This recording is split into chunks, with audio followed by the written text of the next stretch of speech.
يواصلون عابرين بس في المقامات هم اللي نكتب على هذه هي لا كبداية زين شو نشوف رأيك تقدر الحكومة يعني تسويها بتوسع المواقف بشكل أخف فكرة إن المواطن مرات اجتماعية نسميها سلفة يكون لها جمعيات أو سلفة فالدولة ليش ما تاخذ المواطن يعني تقطع في 10 ملايين 20 مليون على شكل سلفة تقطع منك شهر 500 وتقطع منك شهر ممكن يقدر يعني شو يعني نعم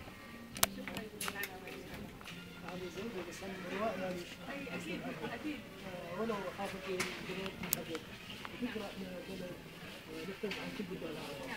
اولا عندنا موارد هائله. فاحنا ما ممكن نحسب نفسنا كاي بلد نامي او بلد هسه يبني نفسه. احنا بلد عندنا ارقام فلكيه.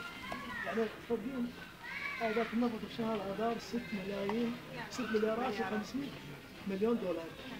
فاحنا المفروض تيجي خطط جديده، خطط تجي اولا شركات استثمار حتى نخرج عن خانه هاي البلدان اسمها اذا كانت الدنيا طيبه بالبناء والاعمال فلوسنا احنا ما نحتاج هاي المشاريع اللي تقول عليها هسه نبني مشاريع للشباب وهذا يعني عندنا استثمار تحت كل شخص بامكانه يكون مستثمر بالعراق.